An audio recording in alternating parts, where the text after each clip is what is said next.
没看你改成突然塌陷。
我天！还有一个。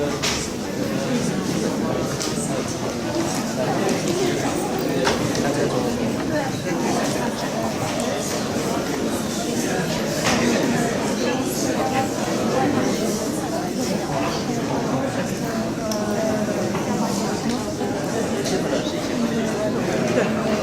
咱不是约周日吗？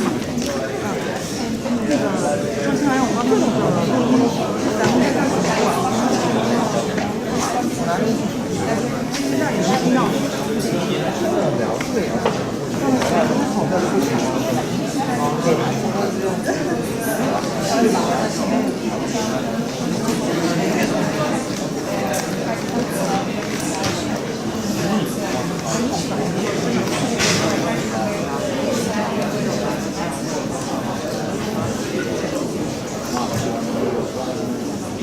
切换到要讲后面去把这个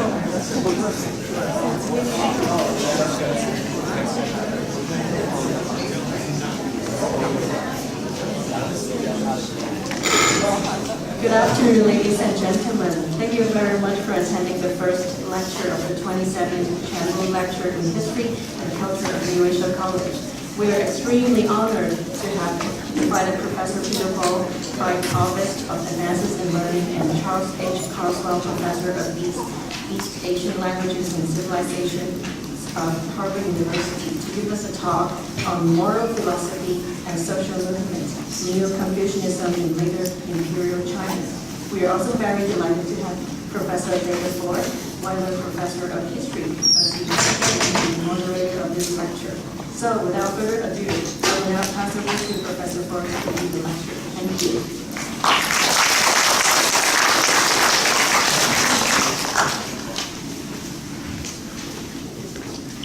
Ladies and gentlemen, colleagues, students of Chinese University, especially New Asia College, it's my pleasure today to introduce you to the speaker of the 27th Tianmu Lecture in History and Culture, Professor Peter Paul. Tianmu needs no introduction. Neither does Peter Paul. In China, he's better known as Bao Bi. Bao is Bao Gong the Bao. The character Bao takes on the same surname as the legendary Judge Bao, Bao Yu. And there are some similarities.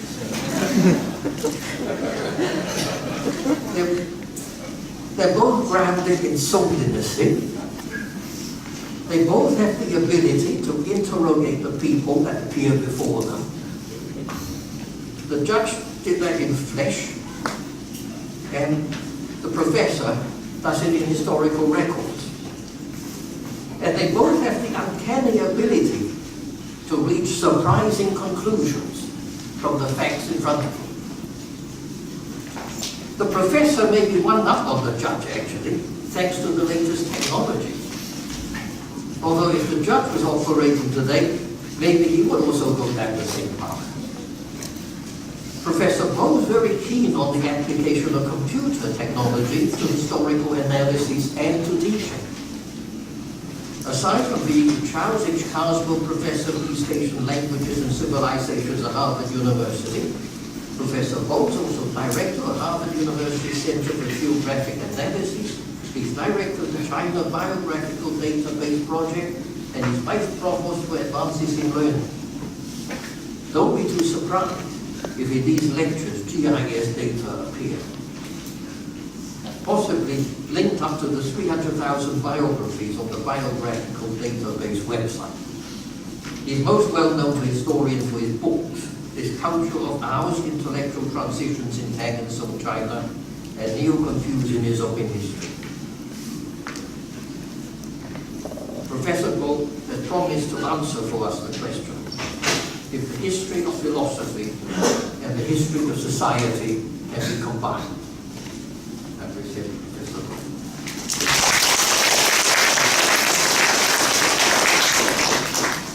Thank you very much, and thank you all for coming here today. It is, of course, in the field of Chinese studies, particularly in the field of intellectual history, to give the Chen Bu lecture is the highest honor one can receive in one's career. As I look back over the people who've done it, it's quite humbling to think that I've been included in that group. But there's something also that I should say about Chen Bu, about Chen Bu先生, and that is, I think, that we look at his work from sort of fundamental textbooks of Chinese history like Wo Shi Da Gang to his studies of intellectual history of Juxi, of Song and Qing, or Jing and Qing intellectual history. We're actually looking at somebody who thought a great deal about how China's intellectual heritage fit into his general history. We live in a world today, I think, where many people who do intellectual history have become historians of philosophy, which is very important, but which in some ways takes history or philosophy out of historical context. And one of the things that I want to do today is to try to see what's involved in bringing social and intellectual back together. Now, this is the first of 3 lectures. Another lecture will be on some of the consequences of Neo-Confucianism, or Songming Li Xue, or Dao Xue, the learning of the way, as a historical choice. What was gained, what was lost. And then there will be a lecture aimed particularly at graduate students in this field on issues of methodology later, or a discussion of methodology. But I'm going to begin with a general distinction between the intellectual history and social history. Because in many ways, the two seem not to be terribly compatible. Intellectual history deals with texts, with ideas, philosophies, with values in the sense of the guides that people follow, their mentalities, the discourses they participate in rhetoric. And social history deals really much more with people, often with groups of people. It looks at not so much what people say as what they do, their practices. It's interested in networks. And it depends really on combining data.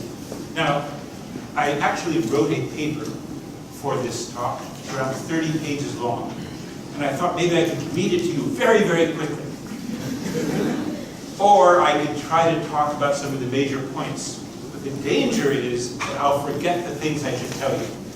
So it may be better simply to talk about the major points. And if you have questions, please feel free to ask them to break in when I'm speaking or at the end of the lecture.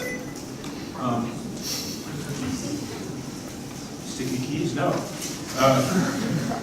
So one of the things about Neo-Confucianism, and this is by this I mean specifically what we've come to call Songming Li Xue and Dao Xue in the Southern Song, centered on the Chengzhu tradition, but which I think Wang Yangmei fits into as well, and Liu Zhuoyuan to some extent as well, is that it begins as a philosophy, probably articulated first in some sort of coherent fashion by Chang Yi in the late 11th century. And it becomes, in the 12th century, a movement. Now I'm going to say that it's a movement that is also a social movement, and you'll eventually see why. But it's a movement in the sense that the government tries to suppress it. In fact, it tries to suppress it twice. Once during the Zhezhou Huizhou reign in northern Song, and the second time at the end of the 12th century, the Qingyuan suppression. And yet it fails to suppress it. So it's a movement that does not become popular because the government enforces it on people. It's a movement that becomes popular despite the opposition of the court. And it's always good to keep in mind that some of the more interesting intellectual movements in Chinese history take place against the will of those with political power. Eventually, of course, it's going to become part of the examination system. Interestingly, really, in 1315, under the Mongols, it's going to become, particularly under the Yongle reign, recognized and patronized by the court, but never, in my view, fully co-opted by the court.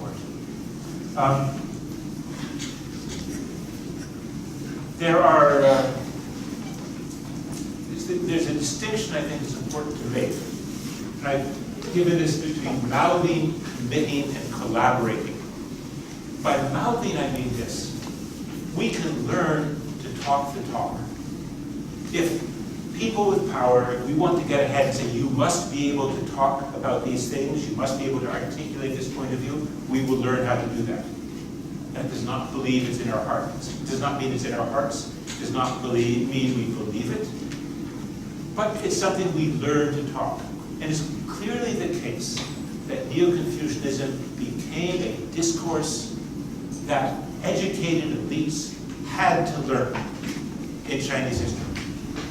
And in fact, even into the 20th century, when I was a student in Taiwan in the 1970s, and I studied with a teacher reading the Sishu Wuqing, this was a teacher who opposed Sumin Li Xue very much. He was sort of Gongyang Xue Pai, Jiwen Xue Pai, right? And yet, he began with the Sishu, right? He began with the Sishu and Jushi's commentaries, even though he disagreed with the commentaries. That legacy of rhetoric, of knowledge of certain texts, of the way in which we use these texts to formulate our opinions as the template for expression, remains something that's important, even if people don't entirely believe it. The very fact that you could begin with some notion of, Shoushan Qijia Zhigu as a tripartite arrangement, right, is itself an interesting phenomenon in Chinese history. Now, it's also true that sometimes people take a discourse, a set of articulated beliefs and ideas, and take it seriously and say, I want to live my life according to these ideas. This happens in every religion. Now, I don't care actually whether you think Neo-Confucianism is a religion or not. Some people do, some people don't. I'm not going to argue that. But it's clear that some people decided that they wanted to live their lives according to the teachings that they perceived to have come down from the sages, from Kongmeng Zhixue, the learning of Confucius Conventions. That's what I mean by committing versus mouthing. The third thing that I think happens, and this is important to understand how moral philosophy becomes a social movement, is that sometimes people who are committed, decide to work together. That's not a necessary thing. It doesn't automatically happen that because we share the same beliefs and are serious about those beliefs, we're going to cooperate and do things together. But it's quite clear that in the 12th century, and again in the 13th century, and in the late 15th century, and in the 16th century, in the early 17th century, we see people who are committed coming together to work together. And we see movements, groups of people acting on their own, without the state demanding that they so act. This does not mean that these people, since they are elites, don't want support from the state. They do. After all, who has the most money? Who has the most support to offer? The state is the great patron. And that will be true today in any country where it looks like that. Now, I'm going to use as my case for talking about how we might put social and intellectual history together the figure of Lu Zuqian. Southern Song figure, famous perhaps because he compiled or helped Jushi compile the Jin Si Lu, Reflections on Things at Hand, fundamental text teaching Neo-Confucian doctrine. And yet Lu Zuqian is interesting. He's interesting because he does not really seem to have philosophical contributions. If we look at one of his contemporaries, Zhang Shi, for example, clearly does have philosophical contributions. Lu Zhuoyuan does have philosophical contributions. We can see Jushi disputing with these people. It's not clear to me that Lu Zuqian has philosophical contributions, and yet he is, at that time, one of the three leading people in the Southeast in the Daoxuan movement. He has many, many students, and I want to look into the fact that he has many students. And I want to figure out why it was that somebody who is, to use a phrase, Beil Sixiang, right? It doesn't really have much thought. Forgive me if you're a fan of Lu Zuqian, or a descendant of Lu Zuqian. I hope no one here has the surname Lu. Right? How somebody like this really could build a very important following of many, many loyal students. Now, Jushi had an idea about this. So Jushi and Lu Zuqian are very, very good friends. They exchanged letters almost every month. Jushi sends his son to Jinhua, where Lu Zuqian lives in Wuzhou, in Zhejiang, so that Lu Zuqian can take. Jushi doesn't like his son. He has problems. Every father has problems with his son. Jushi sends him to Lu Zuqian and says, keep him out of town, make him work hard and study hard, arranges his marriage and things like this. But Jushi becomes suspicious of Lu Zuqian.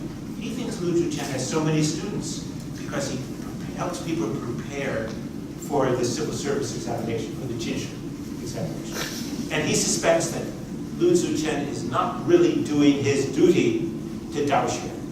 And Lu Zuqian and Zhang Shi thinks the same thing. He says, this Lu Zuqian is doing Wenjiang all the time. He's doing literature, Shiwen, examination writing.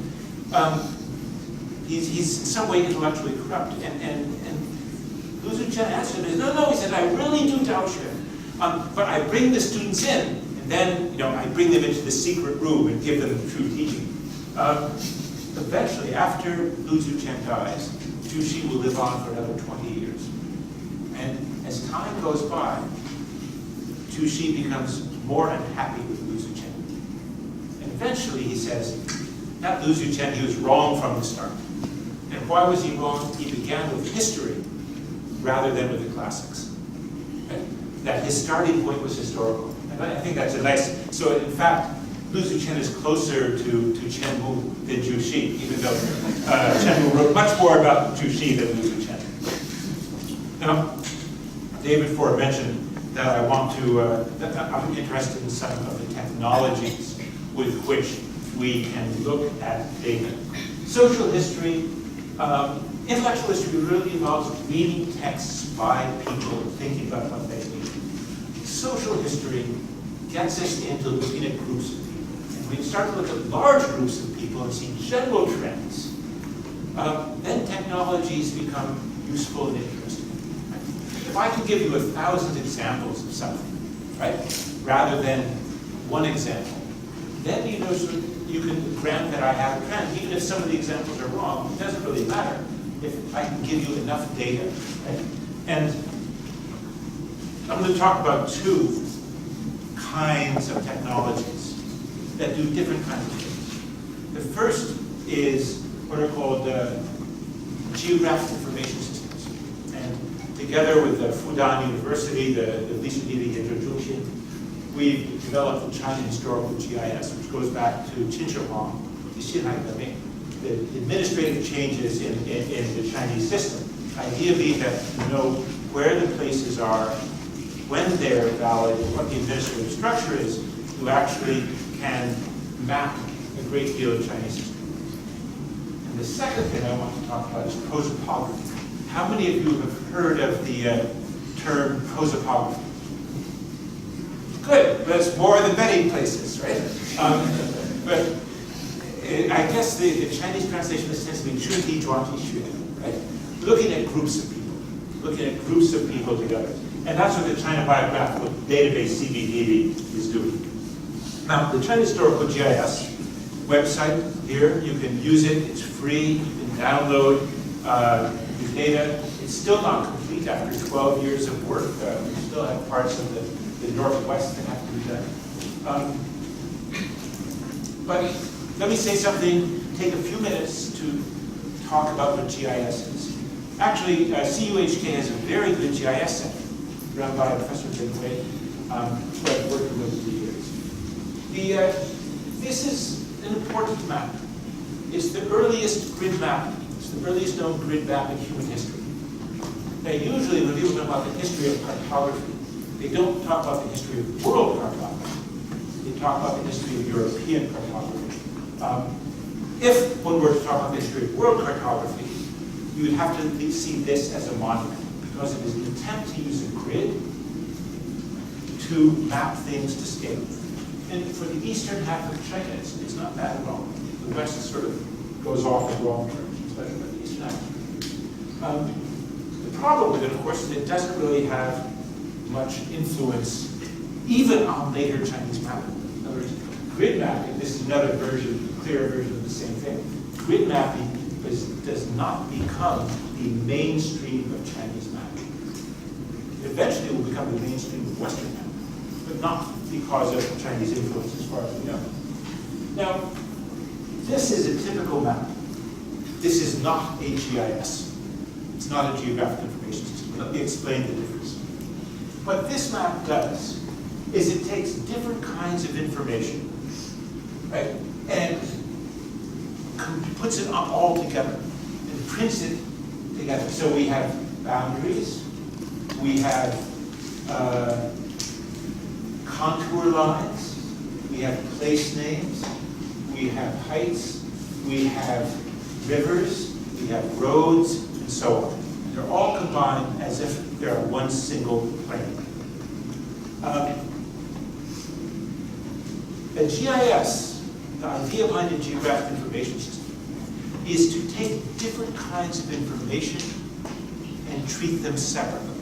So a very simple example is this, where we have a line to represent a river, we have a point to represent a place, and we have a name. That's 3 layers of information. Think of it like this. 3 different kinds of information that all, in principle, can be separated. And what a GIS does, a GIS is not a map. A GIS is a database. A database that combines different kinds of information. Here, place names, feature types. Is it a river? Is it a road? Is it a place name? Coordinates, geometry, right? The date of validity, notes on sources. And it links this information to spatial objects. A grid, lines, or polygons, right? Lines and points. So this is a grid.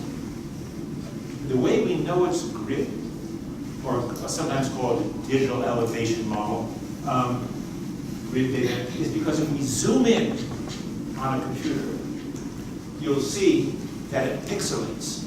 Right? But pixelation is simply a grid, where each pixel has a single color, and that color represents altitude. And then we do some fancy stuff with technology to give you the impression of the sun hitting at a certain angle, so that you think you see depth. Right? That's all the grid is. Every pixel has a certain value. Right? Vectors. This is actually totally irrelevant to what I'm going to talk about today, but since we're talking about it, I thought might as well learn something that you can remember. Vectors are points, lines, and polygons. A polygon is simply a line that crosses back over itself. Right? And with that, you can basically draw anything you want.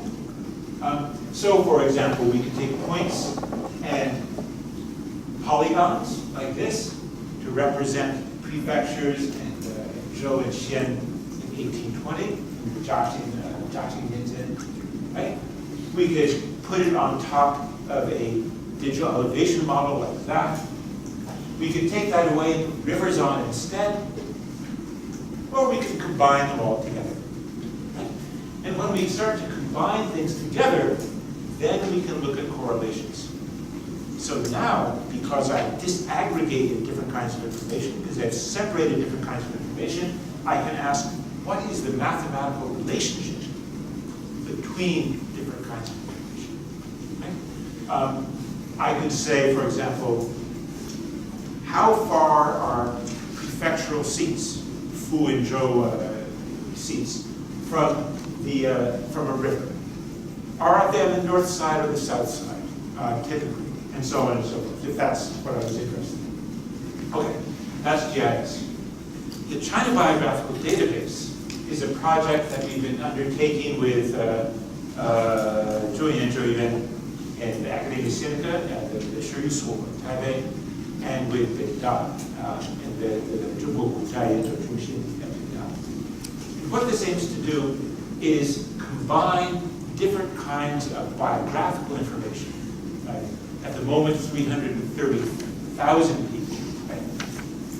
By and large, at the moment, from Tang through end of the Qing, but our intention ultimately is all biographical information in all of Chinese history. We're in the process now of extracting biographical information from Difangzhi, from 1800 Difangzhi, local gazetteers, and so we expect by a couple of years from now to have 2 million people in the database, so you'll be able to see where any official served during his career and so on. But this is possible because biographical information, the world over, comes in very standard ways. Right? And what I've done here is just make the point that we have lots of what are called factoids in a biographical text. We have names, different kinds of names. We have offices. We have, in this case, descendant of, right? A kinship relationship. We have a social association, studied with, befriended, names of other people. We have offices that a person, how is a person entered office, right? How did, by getting a degree, another examination. We have the office that was held, we have a place name, and so on. All that information could be extracted. Now, that information is what we call a factoid. We are unconcerned about whether it's true or false. That will shock many good historians, I know. But our view of this is that what we want to do with the database is we want to accurately reflect what the sources tell us. That's our goal. If researchers find that this is wrong, right, then researchers should change it. But a project like ours can't do that. In fact, this was wrong. If you look at here, most of us would look at Sun and think it meant grandson. But as you'll see later, Liu Zuqian was not the grandson of Liu Haowen. He was the great-grandson of Liu Haowen. That machine disagrees with me, but goes if we take that information, we can put it into different tables that define different things. And it turns out that this division of information is true for Byzantium, it's true for Anglo-Saxon England, it's true for biography today. It's quite something that, in fact, the world over, biographical data turns out to have a great deal of commonality. Now, there's a couple steps here that I'm not going to talk about. One is, oh yeah, this is the number of people that are at the moment in the database. we use computer systems to extract data, to read digital text and extract data from it. Right? And we can do that in some instances with around 99.9% accuracy. Other things less, and so we have some editorial group at Beidao, which goes over the computer output and corrects it. Here's another way of representing it. You can see there's a lot there from the Ming, because we basically included all the information, all the kinship information in the Ming Dynasty Delkalu that the Tianyi has republished. And then we have different kinds of information. So you notice that there are around 500,000 kinship piece of information, kinship, lots of social associations, and so on. Now, this is another way of looking at it. These are sorts of relationships that you find in biographical data. And one way of thinking about this is that the database does not recognize people as people. It sees a person as an entity that exists as a set of relationships to other things. Right? A relationship to place, relationship to other entities, to writings, to offices, to dates. But it doesn't talk about personality. It doesn't equal a narrative. But it can do lots of things that a narrative can't do. What it can do is, if it's properly organized, it allows you to ask questions. Right? So you could say, okay, Lu Zuqian is a person, and he has an association with Jushi or Zhangshi. Who else had an association with Jushi and Zhangshi? Lu Zuqian lived in Wuzhou. Who else lived in Wuzhou? He was posted to a certain place. Who else was posted to that place? And so by disaggregating information, putting it in tables, you can join it together again, and you can ask questions on a large scale that you could not ask before. And you end up with complicated tables like this. This is just a sampling. This is around 10 times more complicated at the moment than what you're seeing here. But basically, you have a person, you have an ID, you have their name, that connects to their postings, associations, and so on and so on and so on. You have data tables and code tables. And the great thing about a relational database is in the whole relational database, we only had to write Lu Zuqian's name once. We never had to write it again. Now, if you use the database, you'll see his name coming up again and again. But it was only entered once. That means that if you make a mistake, you can correct it, but you only have to correct it once. So databases give you a way of managing large amounts of information very efficiently. This is the spatial distribution of people in the database. You'll see that although Guangdong right here has a lot, really the preponderance of people runs through the southeast, up through a period like that, Sichuan, the Weibo Valley, and parts of the North China Plain. Although this changes, of course, over time. Now, so those are the two technical sources, basically two kinds of databases, one geographic and one prosopographical. But there are also different modes of analysis, which one is this whole notion of prosopography. And Lawrence Stone, who's a social historian of England, writing in the 1970s, defined prosopography like this, looking at a group of people, finding out commonalities and differences, and trying to figure out what the variables are that account for the differences between them.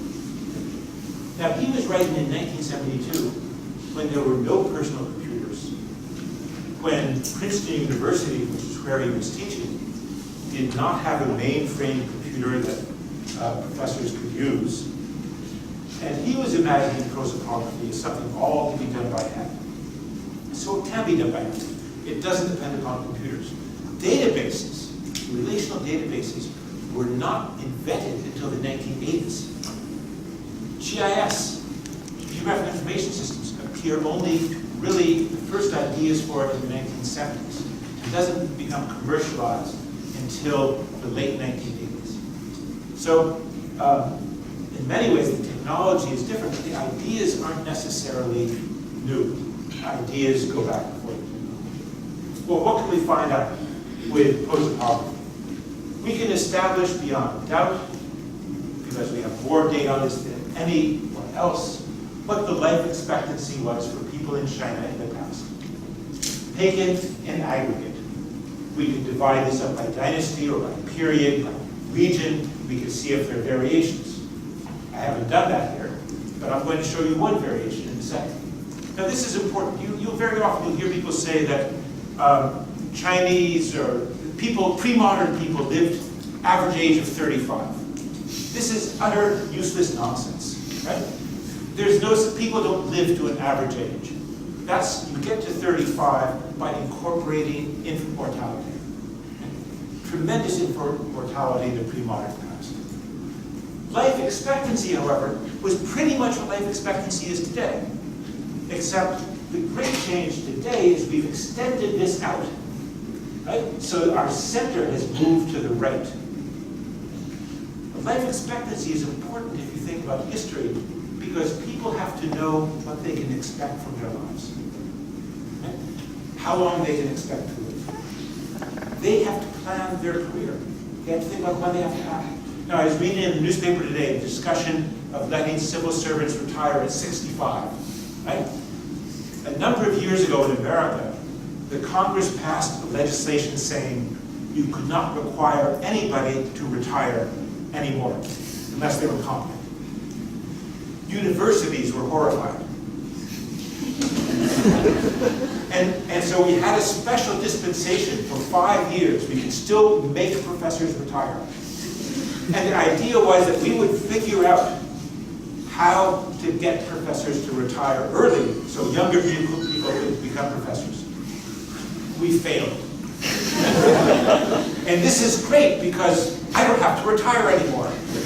I can just go on and blather away. But actually it has consequences, because I don't think I would have taken on these database projects, which have cost me a lot of time that I could be spending doing my research, if I knew I had to retire at 65. So it does mean something when we change these rules, right? It does have consequences.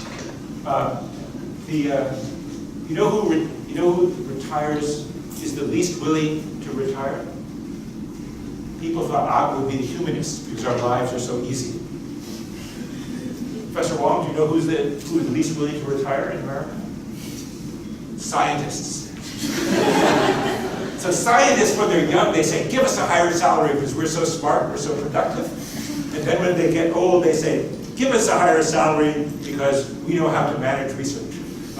So this is humanists, we're very bitter about this. This is another life chart, but it's different. Why is it different? What's the reason that men's, this is everybody in the database, right? More figures than anyone's ever had before to look at life expectancy. This is only women. Why are women and men different? Childbirth, exactly. And so that double hump, right, is something that we see. That's graphical analysis. Is this typical? Yeah. Yeah. Because you are counting only the people with the power.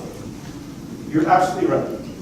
And so the question is, if you only take people for whom we have data, right, is that a representative sample? And the conclusion I would offer is that it's a representative sample of the elite. Now, there's people who have biographies, who have Wu Zhiming, for example, who have proper graves and burials, are members of the elite. But they're not all officials. Right? So it's a different way of looking at the public. Then the question is, to what extent are elites representative demographically of the general population? And here I think we fall back to something called the disease environment. One of the things historical demographers have seen is that if we look let's take a sailing ship that is filled with slaves going from Africa to the United States, we would expect that mortality, death among the slaves is much higher than among the crew. In fact, it's exactly the same. It's exactly the same, right? Disease environments, right, which are the major cause of death, except for childhood death, right? Disease environments don't respect class. Epidemics don't respect class. We see that in Europe with the Black Death, things like this as well. So, nevertheless, the question is quite real, right? Can we prove, right, that an elite demography is representative of the total population? And I think the answer is that we probably can't prove that until the 20th century. And if we can prove it for the present, could we in fact extend it backwards in time? And I'm not sure if we accept we can extend it backwards.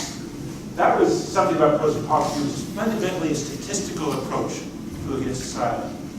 Social network analysis is different.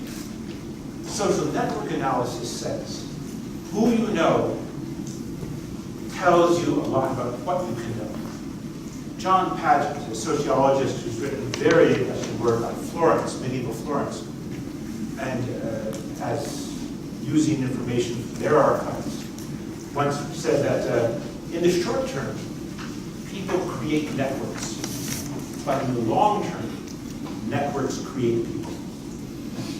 And there's some truth to that, the kinds of relationships we have are defined by our culture. The teacher-student relationship is a certain kind of friend-friend relationship. Some ties are strong, some ties are weak. You might have somebody you see every day, your spouse, for example, and that's a strong tie, you could say. But in fact, that everything you know, or everything your spouse knows, you already know. It's not going to change it. Right? It's the weak tie, the person you just meet for a week.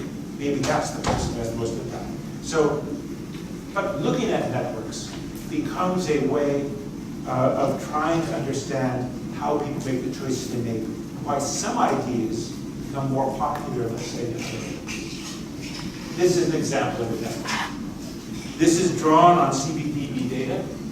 Over here, we have Chang'e, the first great Daoshi philosopher. And over here, we have somebody who Chang'e dislikes very much. Su Shi, right? Now, we actually know that these people, if you read the Su Shi's Wenji, you would not know that Chang'e existed. And if you read Chang'e's Yulu, right, you would not know that Su Shi existed, right? They really don't like each other. Chang'e once was invited to the palace and to a tea party, right? And Chang'e says, I don't drink tea and I don't look at paintings. That was sort of, that was him. But they're part of the same government. Right? So we have no evidence in the whole database for any direct tie going from Chang'e all the way to Su Shi. None at all. The tie goes to Sima Guang. Lots of ties go through Sima Guang. Sima Guang, in fact, is right at the center of everything. He's the broker. He's the one who takes different groups and ties them together in order to overthrow Wang Shixin. Right? He puts the alliance together that includes Chang'e, Su Shi, Sima Guang, and others, people who actually don't agree with each other very much. Now, the third kind of analysis we can do is spatial analysis, which is using GIS, but taking data from, for example, the biographical database and looking at how it goes on a map. And in this case, we're looking at Beisong Jinshi degrees and where they are, and Qing Dynasty Jinshi degrees and where they are. And we can see that certain things have happened, right? That Guangdong, which was irrelevant in the Song Dynasty, actually has a presence in the Qing Dynasty. Fujian, which was very, very important in the Song, is now far less important in the Qing. Sichuan, very important in Beisong. Of course, it's wiped out by the Mongols in the 13th century, and never fully recovers. Never fully recovers. And so on and so forth. But, and we can do things like this. Asking a question from people who reached their 60th year, 60 square, between 1060 and 1079, all their literary exchanges, letters written, poems written to some extent, from one person to another, where do they go? And of course, right there is Kaifeng. Right? You can see people in those areas. Now, that's all background. I've already wasted most of your time. So now I'll get to the really boring part. You haven't fallen asleep yet. Lu Zuchen. So I'm interested in Lu Zuchen, why he had an appeal, what he was doing, why somebody who seems to me is not philosophical can become so influential. Well, here's part of the answer. This is his family tree. So this is generated out of the China Biographical Database. And here's Lu Zuchen, and we sort of trace back. There's Lu Haowen, Lu Xizhi, Lu Gongzhu, Cheng Qiang, right? Prime Minister, chief counsel, I guess the proper word. His father, Lu Yizhen, also a chief counselor, right? Under Renzong. He's the person that Ouyang Shou is trying to oppose. So in fact, we have a tremendously illustrious family line. One suspects sometimes that Zhu Xi likes Lu Zuchen, not because Lu Zuchen is so smart, but because Lu Zuchen comes from a really good family and makes Zhu Xi feel socially secure. But that's pure speculation. Where does Lu Zuchen go in his lifetime?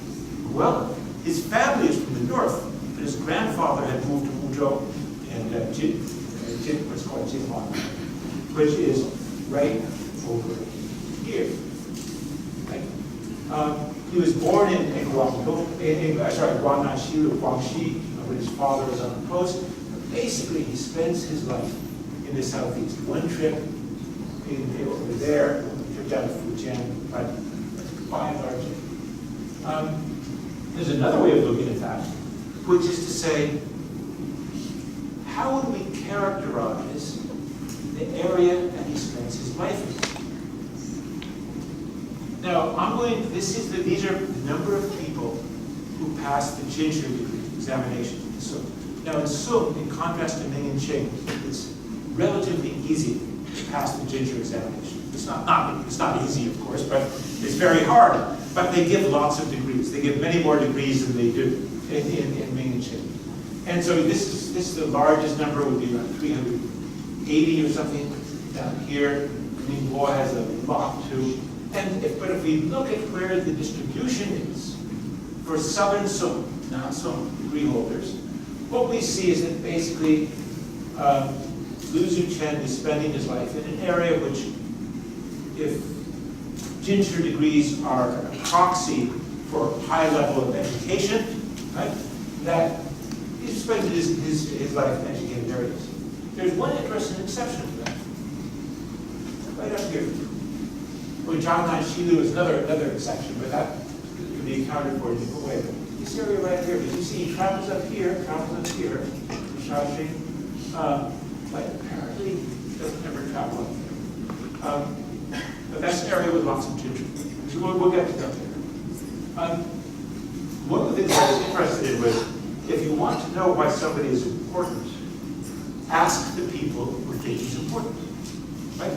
And see what they tell you.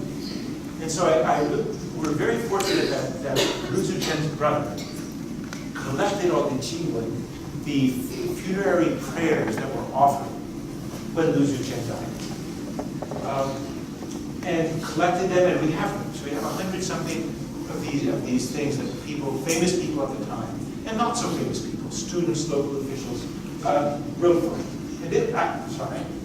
And that's the spatial distribution of where those jiwen those sacrificial prayers and eulogies come from. Now, what struck me when I started to look at those people was not only that they were spread, again, largely to the southeast, but they included different kinds of people. So we have Daoxue people like Jushi. We have people who are called statecraft, that sort of statecraft learning. People like Yeshi, Chengfu Liang, Chen Liang. We have people who are politicians, very successful politicians, future chief counselors at the time. They hadn't become it yet when Lu Zuchen died. Zhou Bidai, Zhao Li. And we even have the literary people, Yang Wanli, Xin Qiji, and so on. And we have people who are missing. Now, Wang Huai was actually a prime minister or a chief counselor. He's from Jinhua. Tang Zhongyou, the famous scholar and official from Jinhua too, contemporary with Zhu Xi and Lu Zuchen. Wang Huai, also contemporary. They're not. They apparently were happy when Lu Zuchen died. They didn't have anything to say about it. Or if they did, Lu Zuchen's brother suppressed that information. Wang Huai is the one who tries to defend Tang Zhongyou from Zhu Xi's attack. Zhu Xi accuses Tang Zhongyou of fornicating in the Confucian temple with a prostitute, among other things, and general kinds of corruption. And Wang Huai is his defender. But Tang Zhongyou is just as important as a teacher in Jinhua as Lu Zuchen. Is that Tang Zhongyou goes to Dongyang to head up an academy, right, and brings his students with him. So my suspicion is that Lu Zuchen and Tang Zhongyou were dividing up space in some sense. Lu Zuchen has students, right? And we know a lot about his students from various references. Not all of his students, but we know about hundreds of those students. And if we're going to regard those 100 as being representative, what we see is that there are lots of students from Wuzhou here, but he has students from Yanzhou, Shaoxingfu, some from Ningzhou, down from Jianyingfu, which is in Fujian, where Zhu Xi lives. So he actually has some regional following, or is concentrated there. But compare this with Zhu Xi's following, right? Zhu Xi is in red. Now Zhu Xi does live 20 years longer, right? And Hui Tillman has made the point that 20 years mattered. But it is still the southeast, but it's far more comprehensive. Far more comprehensive. I ask another question. So he has all these students, Lu Zuchen has. But are his students the students of other people as well? So we often think of somebody who says, well, I'm so-and-so student, right? They say, oh, this so-and-so student, but maybe I'm a student of 3 or 4 people. Right? And so we have information on that, or I suspect that we did, because with a large database, all you can do is query and see the results. And the results come out, and then we basically put it on a social network analysis software, do like this. Professor Ford tells me we're going to have a workshop on some of these things, showing you how to do it yourself on the 8th of April at noon, right? Asking for information if you're interested. And so one of the things I found here was that you can see all these people are Lu Zuchen students, and also students of his students. But a whole bunch of his students are also students of Zhu Xi. Some are students of Zhang Shi. Very few are students of Li Zhuoyuan. Some of his students have students, but those like Xu Chaowen, that man is also a student of Zhu Xi. Yuan Qian does seem to have a connection to Zhu Qian. But there's this other group here. Xi Liang, Chen Liang, Yeshi, Chengfu Liang. These are people who are associated with the Wenzhou, the Dongjia statecraft school. So we see actually that in fact his students, right, all of whom we have reference to in the biographical database, are not only his students in some cases.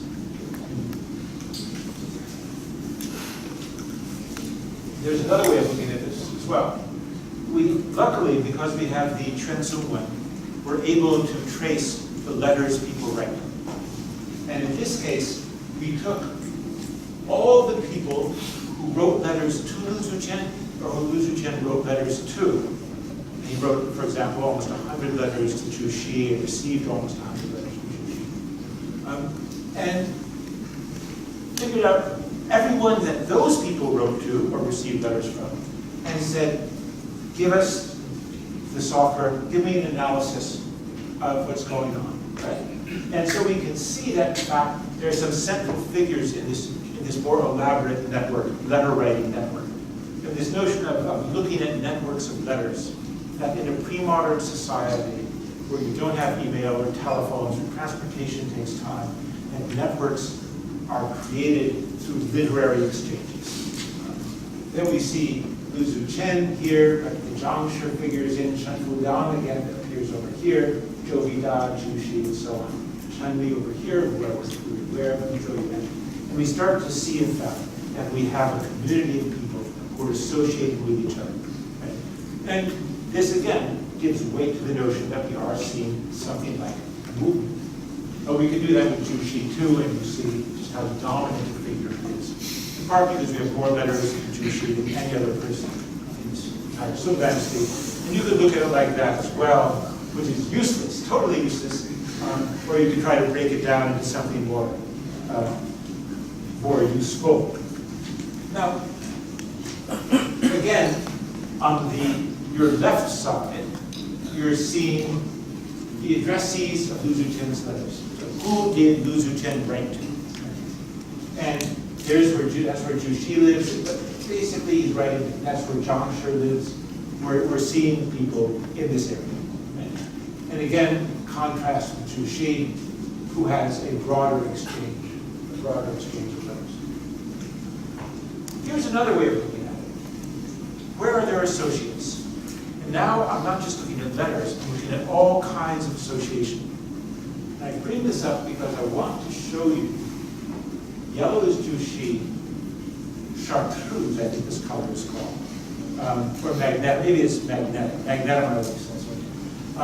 is Lu Zuqian. So it's really here and here along the Fujian coast. But look where it's weakest. Look where it's weakest, up there around Suzhou. But we know in the Song dynasty, Suzhou is a very prosperous place. And we know, in fact, that if we look at Jinshi degrees, that this whole area, that Jiangnan, the center of Jiangnan, is extraordinarily successful. But neither Zhu Xi nor Lu Zuqian is able to build a strong network in the richest part of Song China. Interesting problem. Well, one way of approaching that, that's just an illustration of that point. One way of approaching that is to look at commercial taxes. Now, we're fortunate that in the text called Song Huiyao, we have a complete national commercial tax listing from the 1070s, 1077, right? Which is 100 years earlier than the period we're interested in, but it's the only information we have. Complete listing of commercial taxes at a moment when the commercial tax quotas are being revised. And you can see, as you would expect, right, that Jiangnan is really, from Hangzhou to Suzhou in this area, Huzhou really is at the heart of the commercial economy of Song. Now, there's another story that I can tell you about this, saying that this is actually depicting a revolution in Chinese history. The moment when the commercial infrastructure and the administrative infrastructure became separated. Right? It has to do with the fact that prefectures that have higher tax quotas than counties, Xian, that have higher tax quotas than their Zhou, than the prefecture, and even Zhen that have higher tax quotas than the Xian. But leaving that aside, if we put this together again, what we see is an interesting phenomenon. That in the most commercialized area in China, two leading Neo-Confucians of the day had the fewest followers. And if you think about that, think about the suspicion Neo-Confucians had of commercial wealth at this point in history. Yushers argued, of course, that in late Ming that changes. It begins to make sense. But it is one of the limitations on their growth. But who does have good contacts up there in Suzhou? It's also from the south. Yeshur is from Wenzhou. Okay? He didn't have any problems building up contacts there. But of course, Yeshur is somebody who accepts the importance of commercial wealth and believes that commercial wealth is something that the state should facilitate, that the government has an obligation to maintain the money supply, to build roads, to build infrastructure. Yeshur is much closer to Adam Smith than he is to Zhu Xi in some sense. Now, let me talk about Lu Zuchen and Wu Zhou. Lu Zuchen has lots of students in Wu Zhou, but that's not where he marries. The argument has been made by social historians that one of the things that happens in the transition from northern Song to southern Song is that marriage patterns change, and that people from official families, because they cannot perpetuate themselves in government, start to marry locally in order to preserve the elite status of their family in local society. And there is some evidence that that's true. But if it is true, it's not true for Lu Zuchen. He marries regionally. He marries people of equivalent status regionally. The one exception is he marries his daughter to Pang Jingyang, who is from one of the richest families in Jinghuang. Right? So Zhu Xi, actually, his son, marries a sister of his time. Right? So they're actually, he does have one affluent there, but by and large his affluents are Muslim. And his brother gets a wife up here, as far as I know. Let's look at where his students, Lu Zuchen's students come from. Again, you've seen this before. The preponderance of them come from right here in Wuzhou. Right? He does have students from elsewhere, but the preponderance are here. So what I'm interested now in trying to figure out is, can I learn anything from this database about where, what kind of influence Lu Zuchen had in Wuzhou. And I begin with this. I say a student-teacher relationship is a particular kind of relationship. When it exists, the historical record almost always identifies it as such. It's so important a relationship for literati families that it's identified. But people have lots of relationships. One of the kinds of relationships we look at is when you write a poem to a person. It doesn't mean you're close friends, it doesn't mean they're your student. When you write somebody a letter. There are all sorts of literary remains, literary records of relationships that are built over time. And the question I had was, well, if I look at Lu Zuchen's students, the majority of whom come here from Jinhuashen, where he lives, what's the relationship between the number of students he had from a place and the number of associates?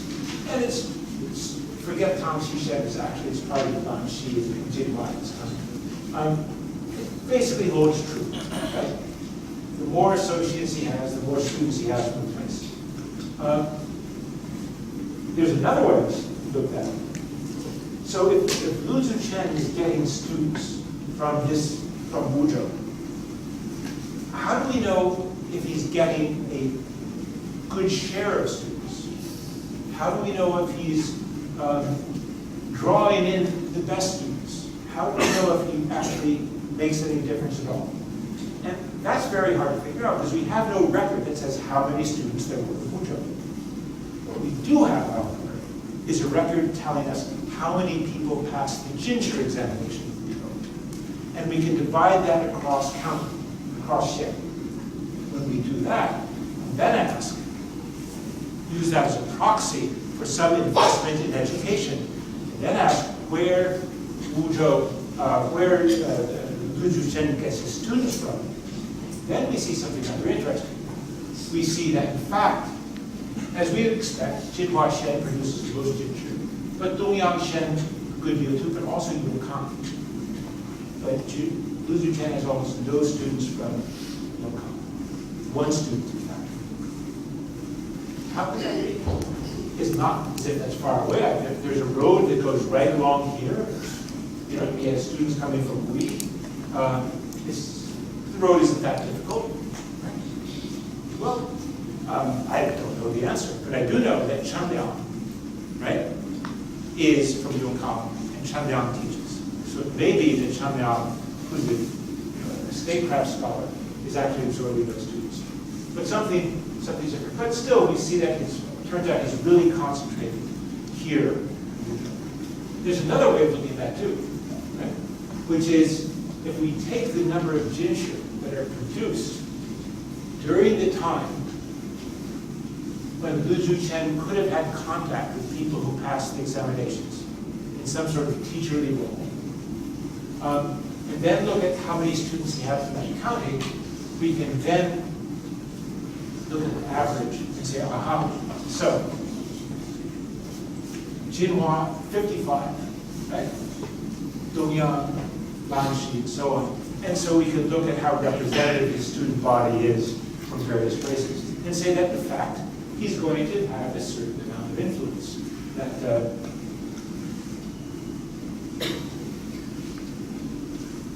I had to put this up because I had to remember the numbers. So he teaches there for around 20 years. Right? During this time, 119 people from Wuzhou passed the Jinshu examination. 17 of them were his students. So 10%. But now we can drop out Yongkang because he has no following in Yongkang. Then 18% of those who passed the Jinshu were his students.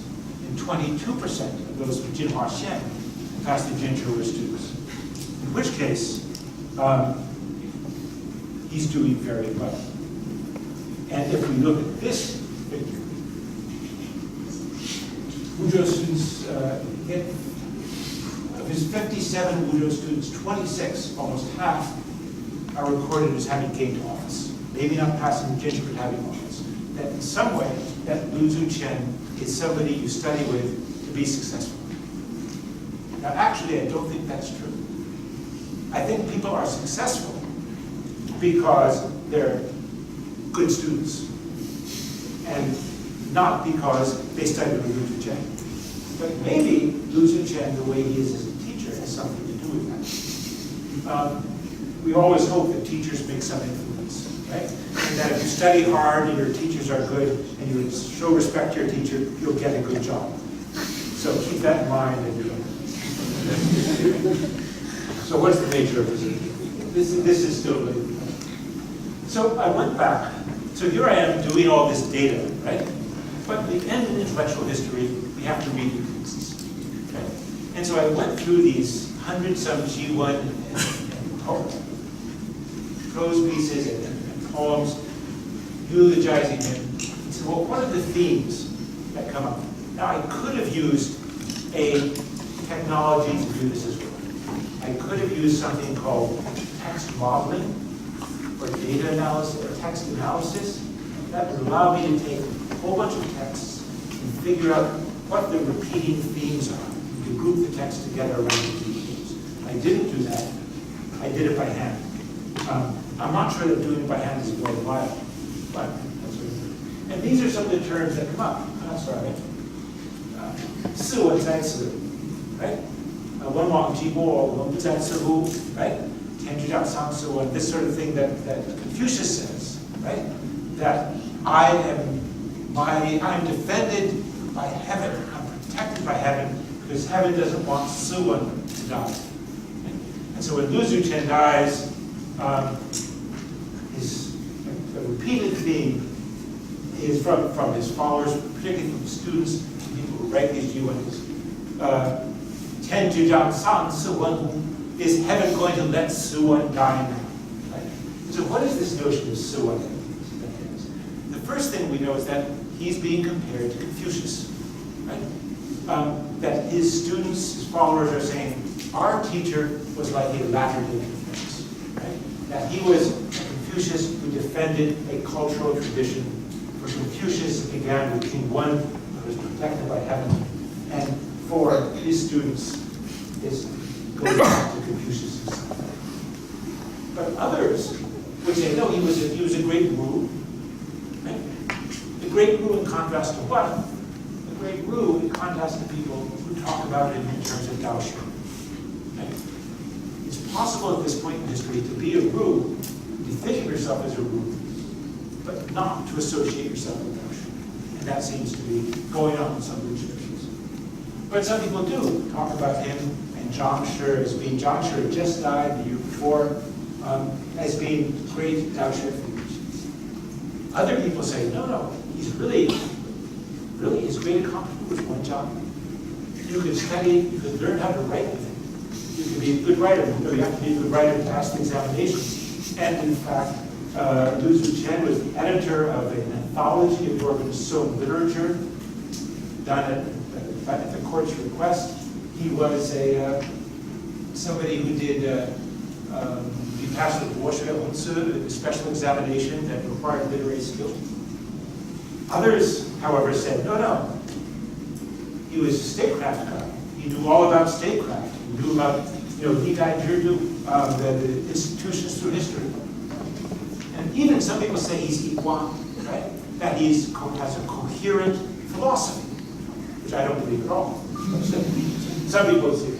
And so the question I had with this, as I read this, was maybe people project what they believe onto Lu Zuchen. Right? Maybe they see in him, he's a mirror to themselves.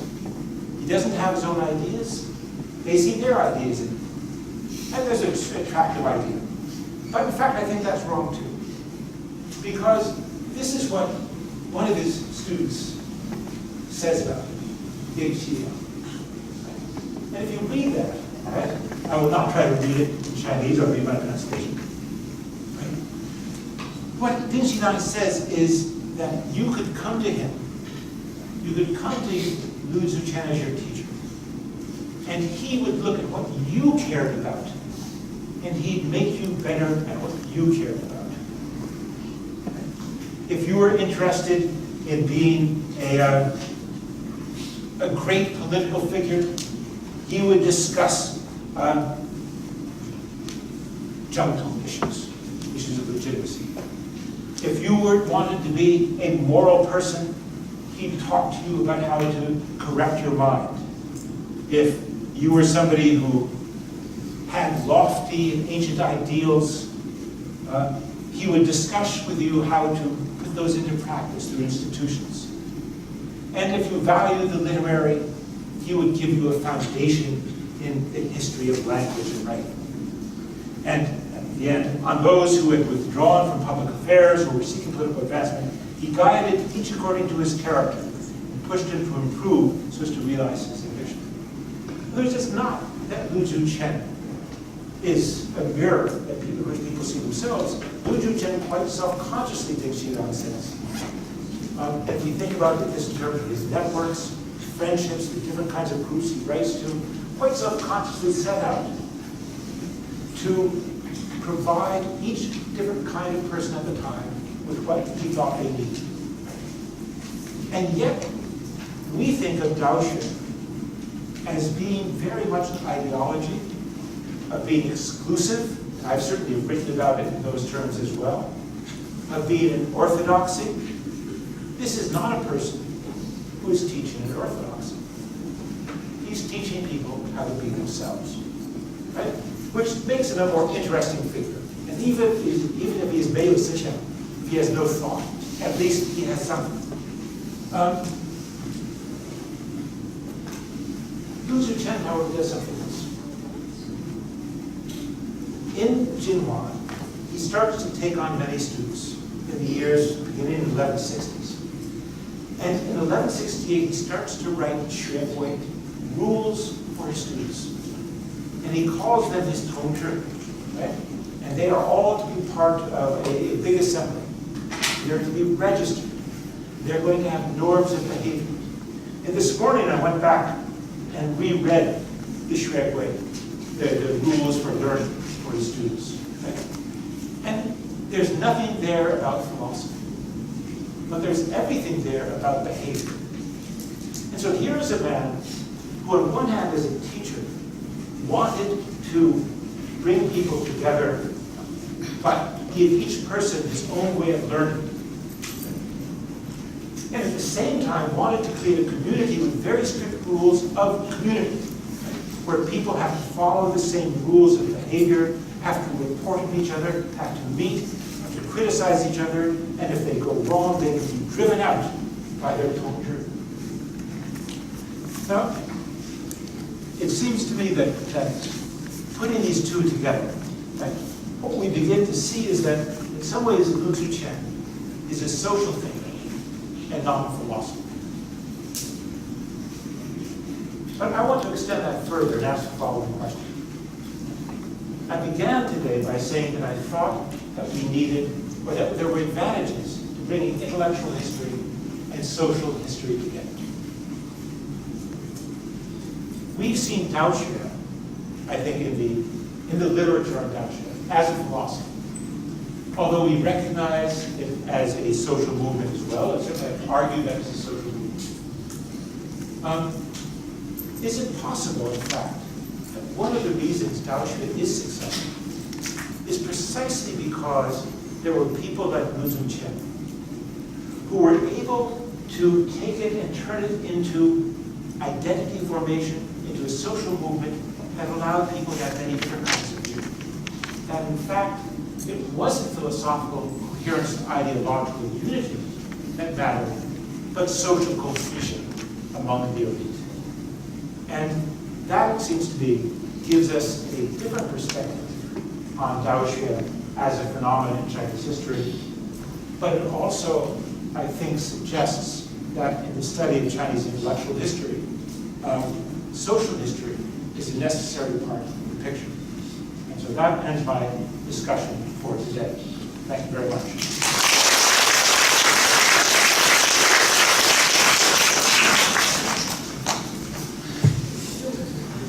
We have a lot of time, I'm sorry.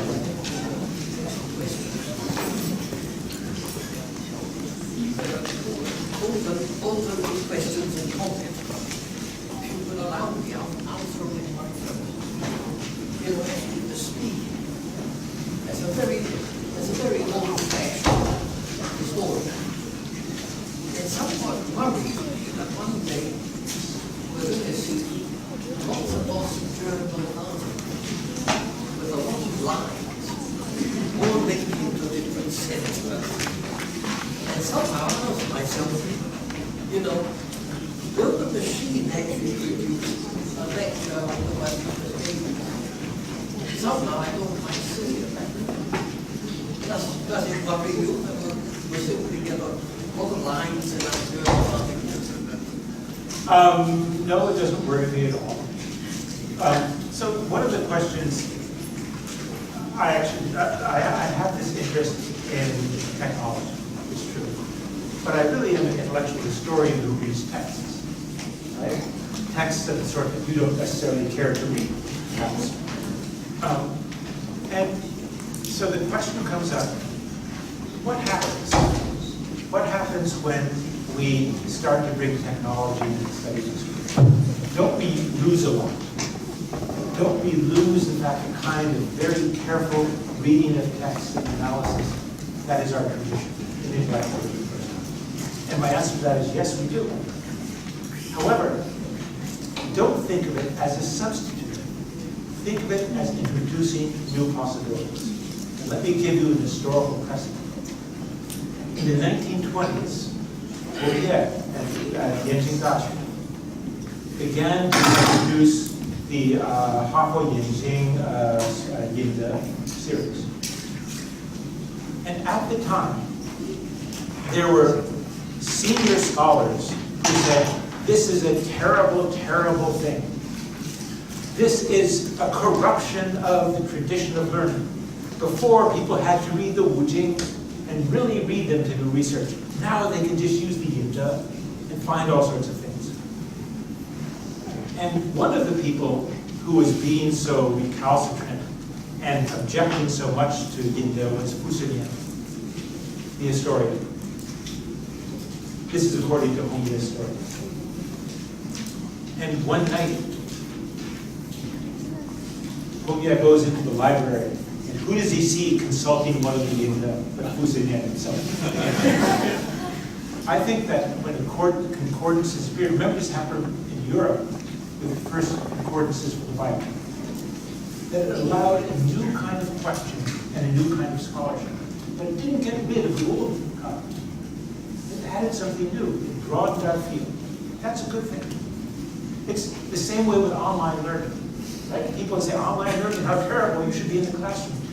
But if more people get educated, right, how can that be bad for us? But that's a different subject. I thought we should also listen. Right. Questions, comments. We can also speak in Putonghua.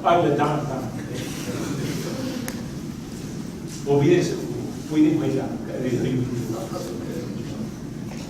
Yeah, John. Yeah, Peter, now that you've contrasted Li Zuchen in this way as more of a social thinker than a philosopher, would you like to come back to the question you yourself raised about why in the following 20 years after his death, Zhu Xi, who is definitely more the philosopher, came to, and if I recall correctly, Zhu Xi himself adopted the Xuegui of Li Zuchen in his own Shuyuan. So could you speculate then, or give your thoughts about why he moved farther and farther away from this, shall we call him a community builder? So I think that Zhu Xi actually becomes a community builder in a very serious way. I think that he turns against Lu Zuchen. And one argument is he turns against Lu Zuchen because he doesn't want anyone to have authority except Zhu Xi. Except that Lu Zuchen had nothing, intellectually speaking, there was nothing that Lu Zuchen had that could have become a center of intellectual activities. Zhu Xi had that. Zhu Xi was the one who did the 4 books. Zhu Xi did responsible for the commentaries. Zhu Xi had a level of analysis and understanding that Lu Zuchen simply did not have. Lu Zuchen did lots of stuff in student study. We don't see evidence for that in-depth philosophical. I think that there is something there that's important, is that Lu Zuchen was willing to be situational and historically minded, seeing whenever I say something wrong, I think that so you can discount that sentence. I think that Lu Zuchen was willing to make compromises in a way that Zhu Xi wanted to say there was a real philosophical basis for moral judgment that was not relativistic in any way. That's my best answer. Comments, questions? Professor Ho. Hi. Thank you so much for your talk. This is great. I could continue being here my whole life. Can you hear me without the mic? We can, but the camera can't. So I was thinking, located in my own condition as a contemporary historian, about the biographical database. So if I remember from the slide, it ends, your data collection ends with the Republican period, or at least the entries. So I was thinking about whether you debated whether or not to extend the database further. I guess would be the first part of my question. If so, do the factoids change? If you were building a database solely for the PRC, what categories would you be looking for? And then finally, does the existence or not of the possibility of that database in connection to the previous database, what can that tell us about the changes in networks and the nature of power across the 1949 divide? Thank you. That's a wonderful set of questions for Prof. Powell. And in 2008, we organized an international meeting on biographical databases to get everyone who's interested together to do this. And we had people from the mainland, Japan, China, Europe, and the US. I'm not sure there was some from Hong Kong.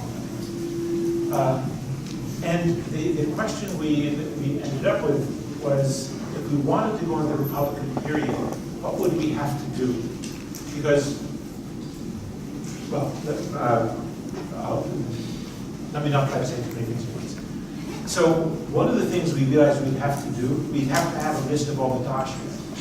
But not only the dashi, but also the college, the senior high schools, because these were important to places. And that was doable. I mean, you can do that. We'd also have to have a whole new code table of official titles. We have the place names for the medieval period in the PRC already, but official titles we didn't have. And the same thing would apply to the PRC. Now, there's a social network or a database for PRC figures called China Vitae, V-I-T-A-E. And the guy who was responsible for that came to the conference. And we said, how do you get all this information into your database? And he said, well, we have colleagues, I think, at Tsinghua and at other places in Beijing who are hiring to help gather data. And we said, well, we noticed that you don't have kinship in your database. And he said, yes. He said, we're not allowed to do that. If we did kinship, we'd get into trouble. Why? Because kinship, of course, is fundamental in looking at Chinese history, understanding social continuities. Who marries who? What happens to the children? What happens to their careers? Right? And there's some very interesting data I can show you from this China biographical database showing you how changes in power also are changes in groups of people who are in high government. One of the things we were interested in, you notice we had 50,000 people from the Tang and 50,000 from the Song. And their kinship. One of the things we were interested in was this Tang-Song transition. You know, in Tang you have the Manfa, the Da Shunzu, and in Song you have the Shidafu families. What's the connection between the two? Right? Eventually, Shidafu families claim to be descended from great Tang clans. But that claim appears actually only after the Xinwu Daishi was done in the 1050s. So, and it's probably wrong in most cases. Could we understand the continuity from Tang into Song in social history? And there's a book coming out by Nick Hackett from Harvard, I think this year or next year, which uses all this sort of biographical data to once and for all, I think, demonstrate how the Tang great clans disappeared, right? And to show that there's radical discontinuity, that they come to an end very suddenly. They come to an end because they're wiped out by the Huangsha rebellion, right? And their nuclear disappear, marriage disappear, everything is gone. So I think actually that there's much we could do. I would love to do it. I think everyone knows that we could look at the kinship of really, it's true. If we could look at the kinship of the PRC elite, we would see all sorts of things that we could add in property would be even better. Okay? One of the things the Europeans told us, we had a meeting with the Europeans who do the big prosopographical databases for Byzantium and for England, and they said, you need to have a table on property. Because in our European data, property is something that comes up again and again and again. A gift of property, a receipt of property. And we said, okay, we'll do that table. We have almost nothing in the Chinese historical record on property, right? And yet we know these people are property people. We know they have land holdings. We might be able to do something with gifts to temples and stuff like that. We have very little data. And it'd be interesting to see whether, in fact, we could assemble data on property holdings for the 21st century in China. I'm not sure how well hidden they are.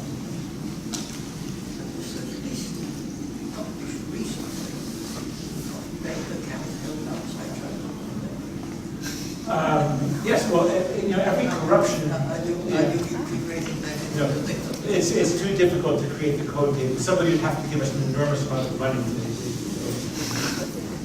Other questions, comments? Feel free.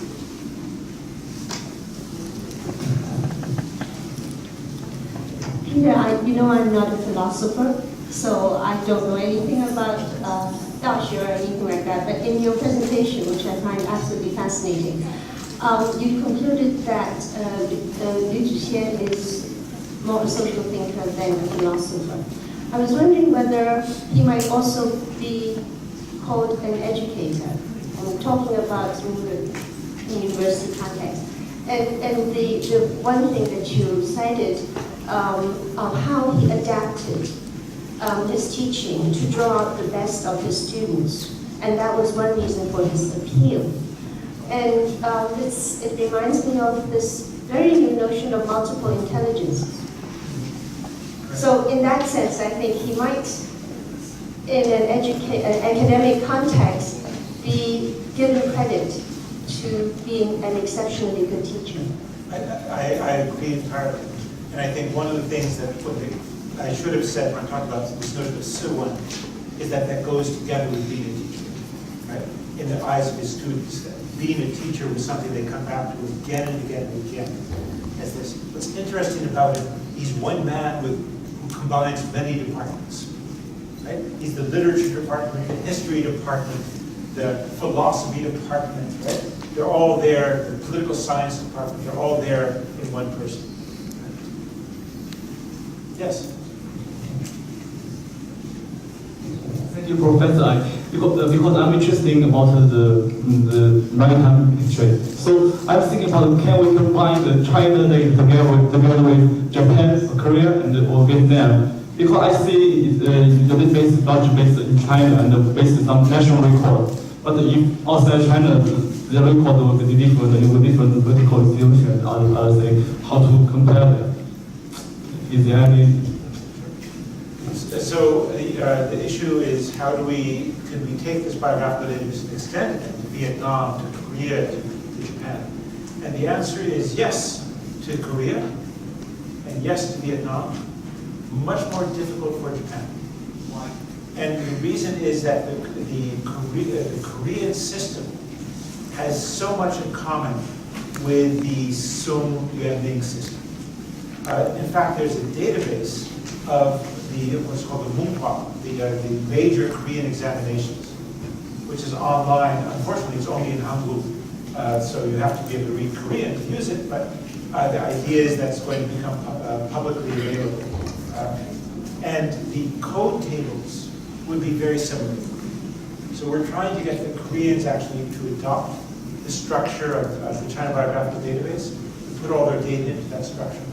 Japan is going to be much more difficult because they have a different official system. Vietnam, I don't know enough to answer.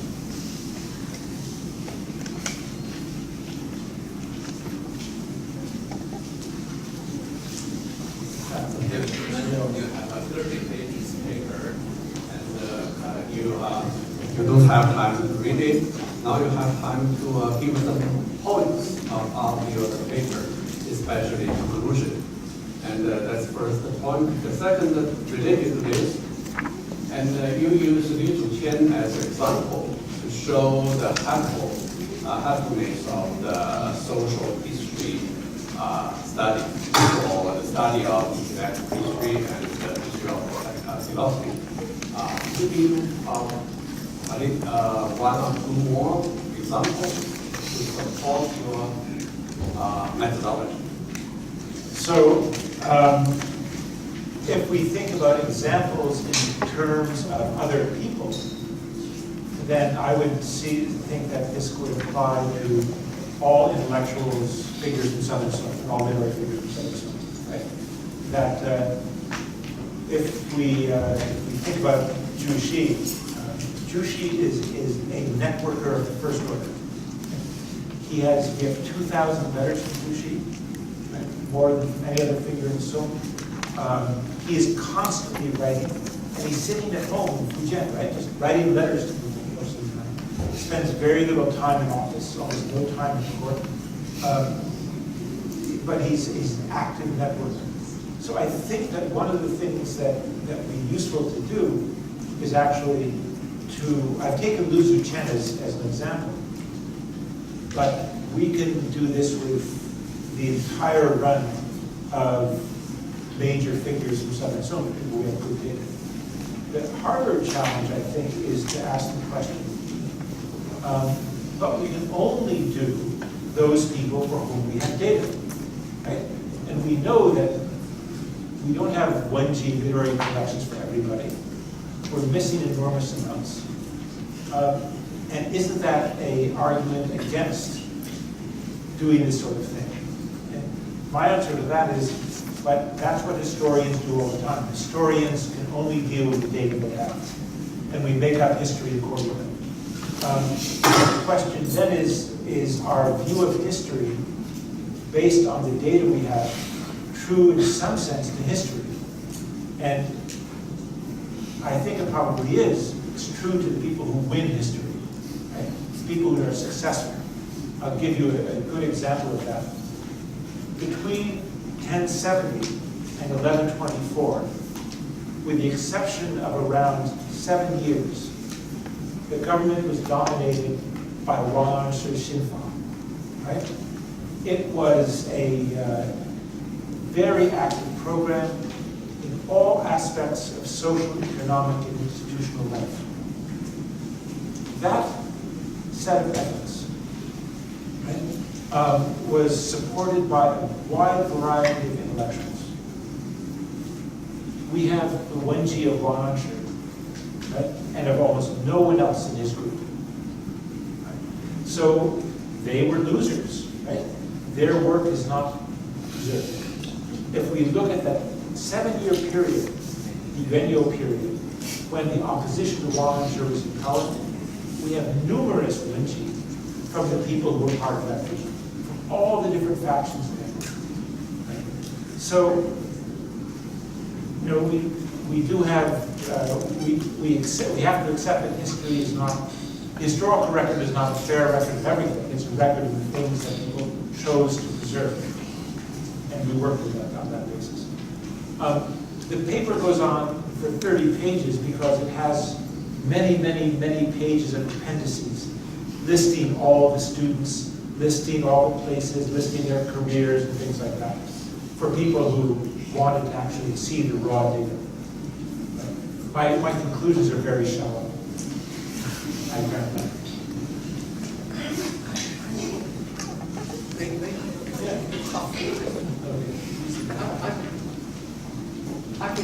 I can see that. Historians not writing history because we are told that something. But readers of Jewish, maybe even is a Sorry, can you speak up?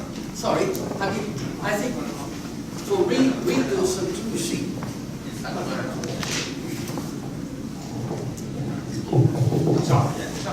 Yes, I mean, historians like to write history, but that isn't why people read Jewish. People read Jewish because they want to know what government is about. They want to understand the heart of China. They want to get at the essence of Chinese culture. Is that why people read Jewish? Well, people read Jewish in order to learn to be wise and to be good. Those are two different things. You said the essence of Chinese culture, and then you said be wise and be good. Well, because the essence of Chinese culture is to be wise. It's both wise and good, certainly. So, I mean, what have you as a historian, you know, playing all these numbers and lines and maps, you know, what have you got to tell us about the essence of China and how one should govern wisely and how one should be good? So you want me to be a philosopher? No, I'm interested. I'll tell you a story that my former colleague Du Weibing once said to me. He said, "Are you interested in the Tao?" And And I said, this is a tough question. I was being considered for promotion. You've got to be careful when your senior professor asks you that question. But I said, I have to be honest with her too. So I said, no, Professor New, I don't believe in the Tao. I said, but I'm very interested in people who do. I study people who do believe in the Tao. Look, when I was a student in Taiwan in the 1970s, and studied, I spent around 3.5 years studying the Sishu Wujing with an old teacher, now who passed away. And he used to say that, why do we study the Sishu Wujing? He said, because 现在的中国青年人，他们心里很复杂，他们心里很复杂，为什么呢？他们不知道怎么做一个中国人。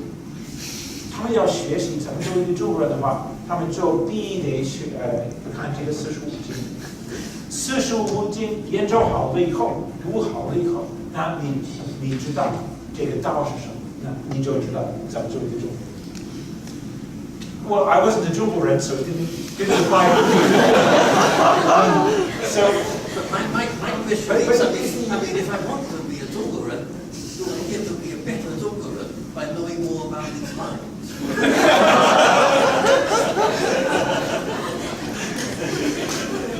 So, let me tell you why you do. Because these lines, this data, first of all, reminds us that there's not only one way to be a Zhongguoren. There are many ways. And that we start to see this data and analyze it. We see that somebody like Liu Zuchen is a teacher in many different modes. And there wasn't only one set of ideas, right, that he had, that everyone had to subscribe to. One of the functions of orthodoxy is to say there is a right way of thinking. And we can make the argument that the rise of Neo-Confucianism, in fact, I will, in my next talk, deal with these ways in which Neo-Confucianism, to the degree it was adopted, gave up certain opportunities. It seems to me that what history teaches us about the role of philosophy and thought in Chinese history was that it was doyuan, right? It had many paths, many origins. It wasn't a single way. And I think that that's probably something very important. But it's not going to tell you how to be a better Zhongguoren. Because being a better Zhongguoren is up to you, whether you want to do it in literature or in politics or in philosophy or whatever. I'm not going to help you with that.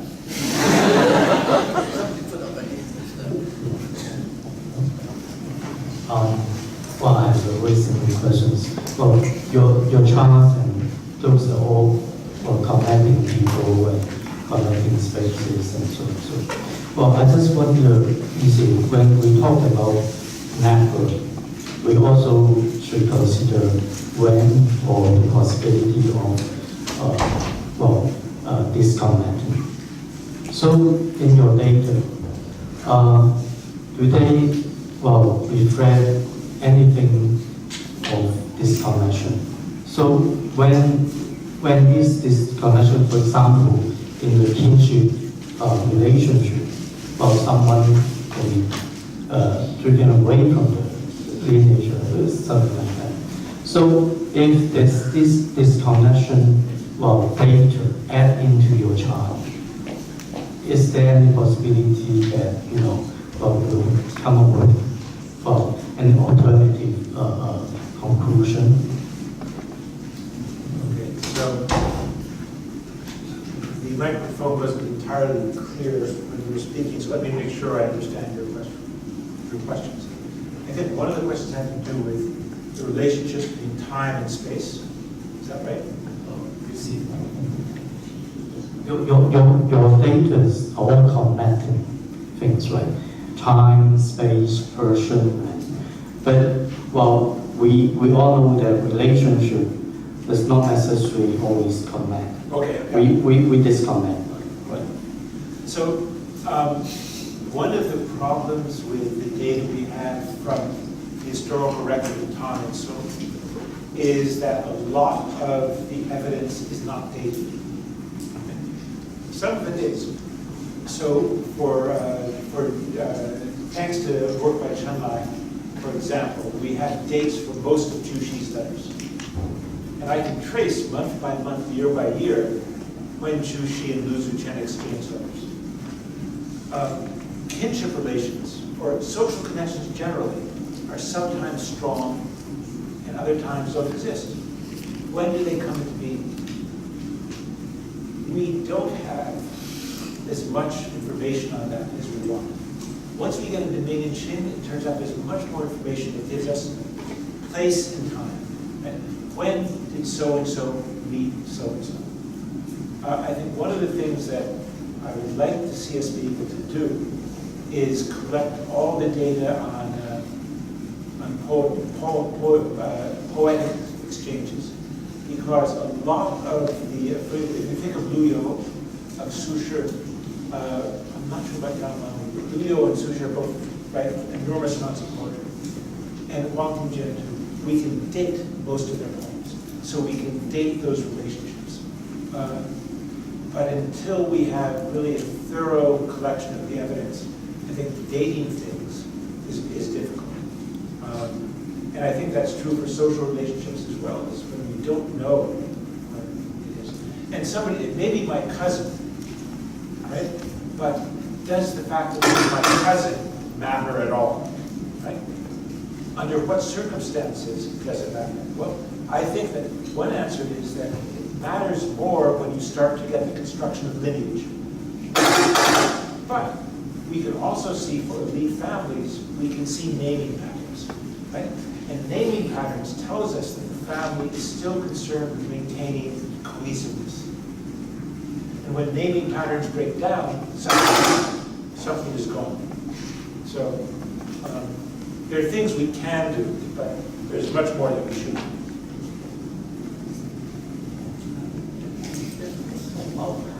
Taking your the relationship between Yu Zhuqian and Zhu Xi as an example, you mentioned that after Yu Zhuqian passed away, probably Zhu Xi's comment on Yu Zhuqian changed, that he's more social neutral or educated than the philosopher. So if your data actually come off, there. So, and you just look at the data before Yu Zhuqian passed away, maybe you get different. So that actually is a very good comment, and I did do that. And one of the things that I saw was that Zhu Xi continues to write to Lu Zuchen throughout Lu Zuchen's life on a very regular basis. But beginning, I'd say, in the around 1170, late 1160s, Zhu Xi no longer writes to Lu Zuchen about philosophical issues. It's as if Lu doesn't think Lu Zuchen has anything that's going to help him at all. There's some, in the beginning of their correspondence, there's some discussion of philosophy. And Lu Zuchen does play a major role in compiling the Jin Sabu. No question about it. So Lu Zuchen understands what Dao Xue is doing. But Zhu Xi stopped talking to him about it. I think that is the last question. Yes. Thank you. I've been asked two questions. Mr. Gold, I'm very pleased to be able to see you here in Hong Kong. I have several technical questions I'd like to ask you. I think we all, after listening to your talk, believe that your database will open up new possibilities, not entirely new world, to historians in China. But the question I have is that can your database trace all the relationships Zhu Xi had with his disciples? Can your database trace that? And also, will the database be able to show how these disciples started learning from Juxi? And can this information be arranged in such a way that they be presented in a chronological order? So I don't know how. So this gets, I think, at one of the problems with this, because the database can represent the factoids that are in the historical record. They cannot represent whether a student agreed with Juxi or disagreed with Juxi, unless somebody enters that paper, right? I think that it could probably arrange some things in chronological order. It could probably do that. But I would think that the database does not substitute for reading texts and understanding them. So a central part of my paper is about the Jiwen, right? The database doesn't read the Jiwen for me. It finds them, but it doesn't read them for me. It doesn't analyze them for me. I have to do that. And so I don't think that I would want to say that social history can substitute for intellectual history, or that databases can substitute for reading. What I'm interested in is ways in which databases and large amounts of data can enlarge the context in which we read. But well, thank you all very, very much. Well, this is only the first of 3 talks and a workshop session on Tuesday. So there may be more opportunities to speak to Professor Hall. But meanwhile, we thank you for very interesting work. Thank you. For this inspiring lecture. Thank you all for coming. And then Professor Ball would have 2 more lectures on this Sunday and Wednesday, so please feel free to come. Before you go, please help us fill out the questionnaire that is enclosed in your booklet and the research